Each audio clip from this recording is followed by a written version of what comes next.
ओम अज्ञानतिमिरन्धस्य ज्ञानञ्जनशलाखया चक्षुरुन्मिलितं येन तस्मै श्रीगुरुवे नमः। नमो ओम विष्णुपदाय कृष्णपृष्ठाय भूतले श्रीमते भक्तिवेदान्तस्वामिन् इति नामिने। नमस्ते सरस्वते देवे गौरवाणी प्रचारिणे निर्विशेष शून्यवादी पाश्चात्य देशतारिणे। जय श्री कृष्ण चैतन्य प्रभु नित्यानंद श्री अद्वैत गदाधर श्रीवासदि गौर भक्तवृंद।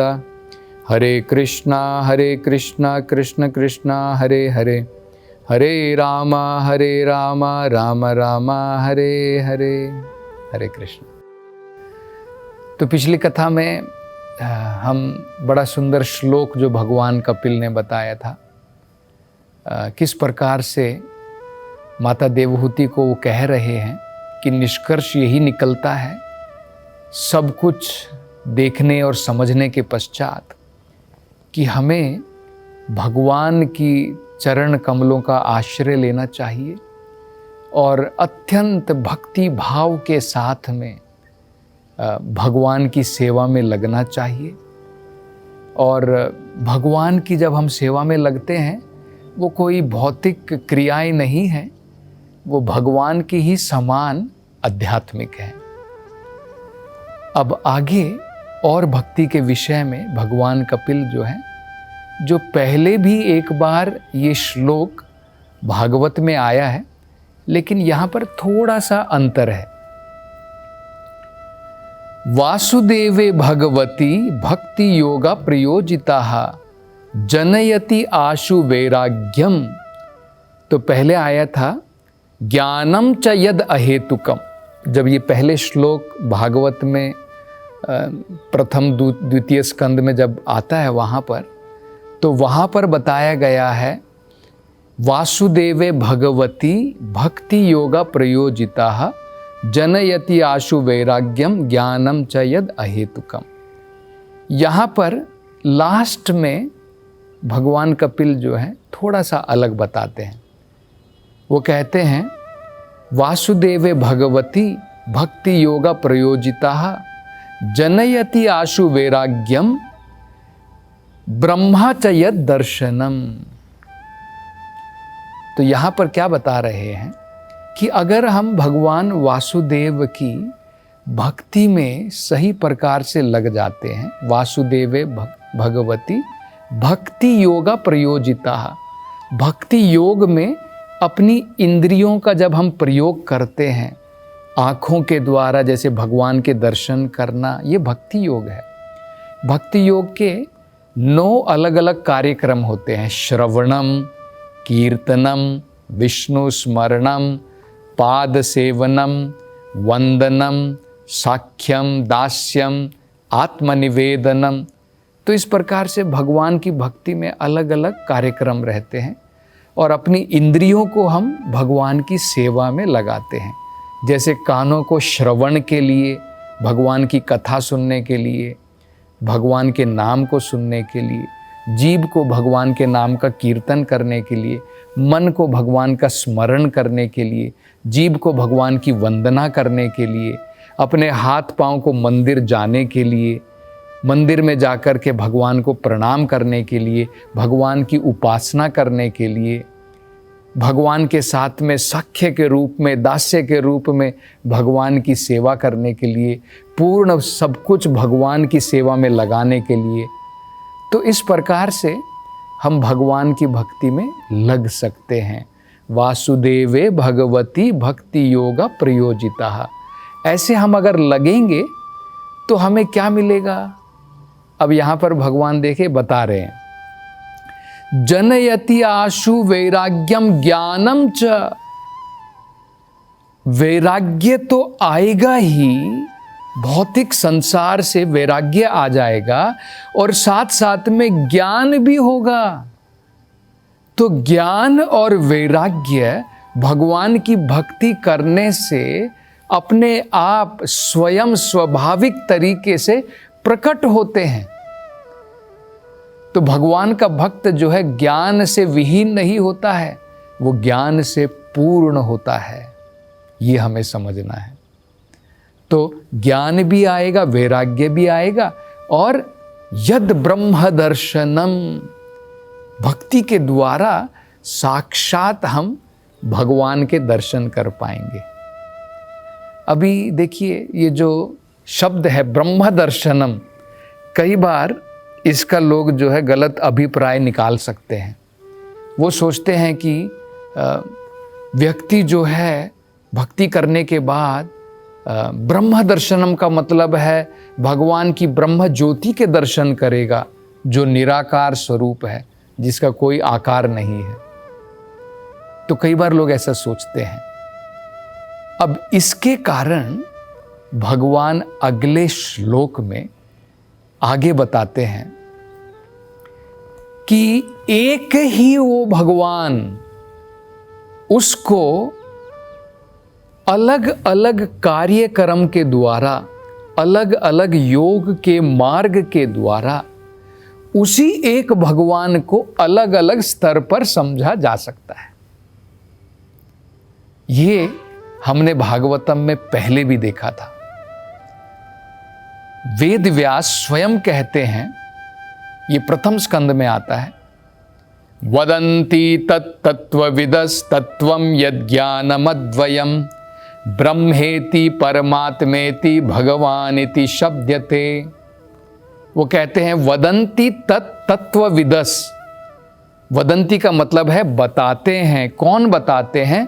तत्वविदस्, जिनको तत्व के दर्शन हुए हैं। तत्व का मतलब होता है परम सत्य। जिनको परम सत्य के दर्शन हुए हैं, वो क्या बताते हैं कि भगवान के दर्शन 3 अलग अलग स्तर पर किए जाते हैं। ब्रह्मेति परमात्मेति भगवान इति शब्द्यते। तो यही भगवान कपिल अब यहाँ पर बताते हैं कि ब्रह्म दर्शनम उनको होते हैं। हमें ये नहीं समझना है कि ब्रह्म दर्शनम का मतलब है केवल उनको जो है निराकार भगवान की ब्रह्म ज्योति के दर्शन होते हैं।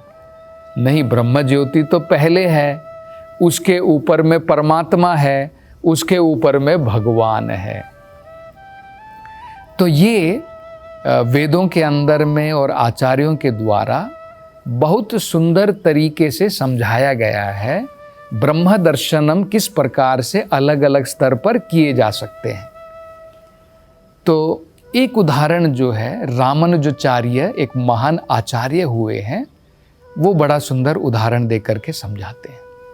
वो कहते हैं कि अगर आप एक जंगल के दर्शन करना चाहते हैं, एक जंगल के दर्शन आप बहुत दूर से आ रहे हैं, आप किसी वाहन में जा रहे हैं, या फिर आप मान लीजिए कि आप जो है विमान में सैर कर रहे हैं, विमान में जा रहे हैं, एरोप्लेन में जा रहे हैं, तो आपको जब जंगल दूर से दिखाई देता है तो आपको जंगल के दर्शन का मतलब क्या लगेगा?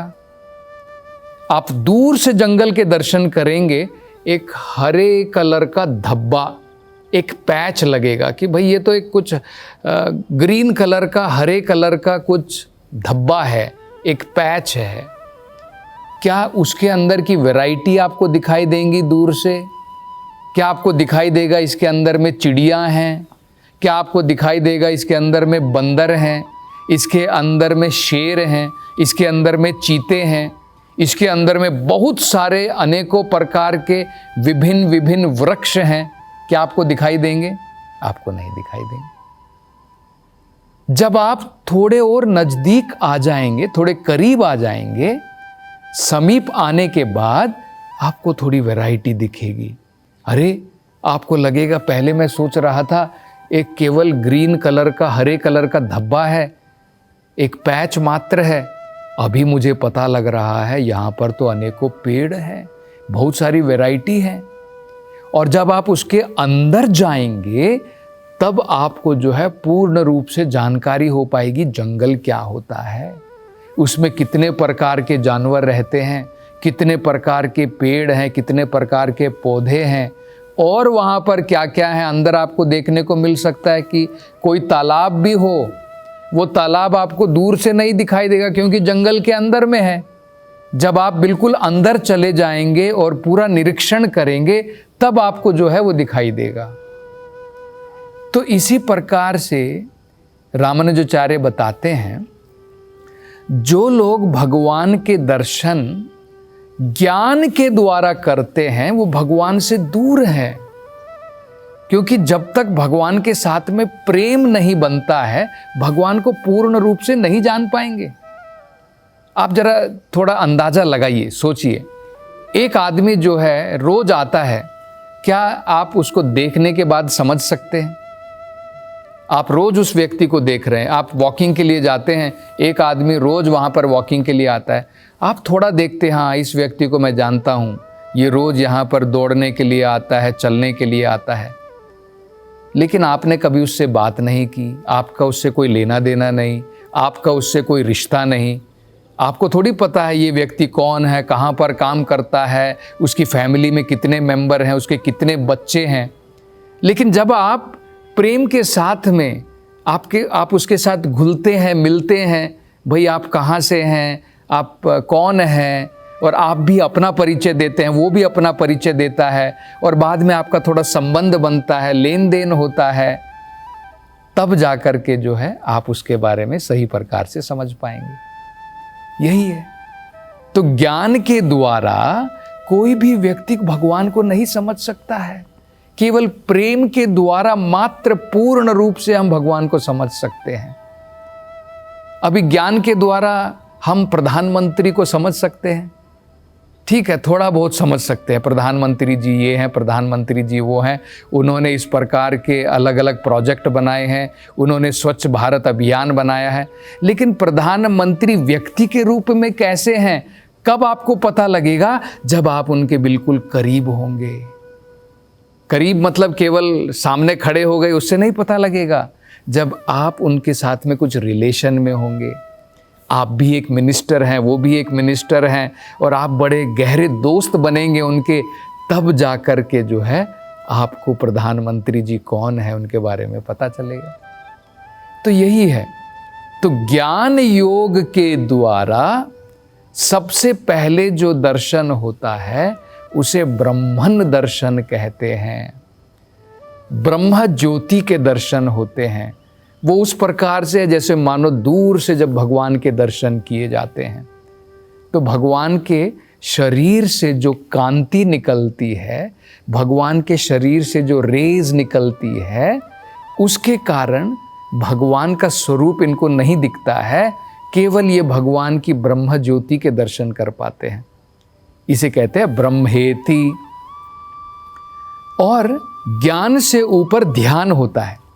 तो ध्यान योग के द्वारा या अष्टांग योग के द्वारा योगी आसन करके प्राणायाम करके ब्रह्म ज्योति, तो ज्ञानी को दर्शन हो गए, लेकिन इससे ऊपर क्या है? परमात्मा के दर्शन कर पाता है एक योगी, जो अपने हृदय के अंदर में देख पाता है कि भगवान परमात्मा के रूप में, विष्णु के रूप में सबके हृदय में और मेरे हृदय में विराजमान है। और ये परमात्मा कौन है? ये परमात्मा भगवान कृष्ण का एक छोटा सा अंश है जो सब जगह व्याप्त है। तो भगवान परमात्मा के रूप में भगवान के विस्तार हैं, भगवान के अंश हैं। तो ये हो गया सेकंड, इसे कहते हैं परमात्मा साक्षात्कार। और अंत में फाइनल में जो होता है उसे कहते हैं भगवान का साक्षात्कार। परमात्मा में क्या होता है? क्योंकि वो भगवान तो हृदय के अंदर में विराजमान है, हम उनकी उपासना कर सकते हैं, उनके दर्शन भी कर सकते हैं और अनेकों प्रकार की प्रार्थनाएं भी कर सकते हैं, लेकिन फिर भी एक प्रकार से सक्रिय भगवान के साथ में संबंध नहीं है, एक्टिव रिलेशन भगवान के साथ नहीं है। केवल हम प्रार्थना में लगे हैं, भगवान हरे कृष्णा। लेकिन अगर हम वृंदावन में देखें, व्रजधाम में देखें, जब भगवान कृष्ण आए थे तो गोपियाँ, भगवान के गोपगण जितने भी थे, और भगवान के माता पिता वासुदेव, देवकी, नंद महाराज, यशोदा माई, उनकी देखिए भगवान के साथ में सक्रिय रूप से संबंध है। तो इसे जो है कहते हैं भगवान के दर्शन। तो सबसे पहले हो गया ब्रह्मन के दर्शन, वो ब्रह्म ज्योति, निराकार ब्रह्म ज्योति के दर्शन होते हैं। उससे थोड़ा ऊपर आता है परमात्मा के दर्शन, कि भगवान परमात्मा के रूप में सबके हृदय में विराजमान हैं। और अंत में भगवान इति शब्दते, फाइनल जो रियलाइजेशन, फाइनल जो साक्षात्कार होता है वो भगवान का साक्षात्कार होता है। वो कैसे होता है? भक्ति के द्वारा। ब्रह्मन का साक्षात्कार कैसे होता है? ज्ञान के द्वारा। परमात्मा का साक्षात्कार कैसे होता है? योग के द्वारा, ध्यान योग के द्वारा। और भगवान का साक्षात्कार कैसे होता है? भक्ति के द्वारा। इसलिए भगवान कपिल जो है माता देवहूति को कह रहे हैं कि भक्ति इतनी महान है कि भगवान की प्रेम के द्वारा, भावों के द्वारा पूर्ण रूप से हमें भगवान के चरण कमलों की शरण लेनी चाहिए। उनकी भक्ति की अनेकों प्रकार की क्रियाओं में हमें जो है लगना चाहिए। तो और आगे भगवान कपिल जो है इस विषय में क्या चर्चा करेंगे, उसका वर्णन हम अगली कथाओं में करेंगे। हरे कृष्णा।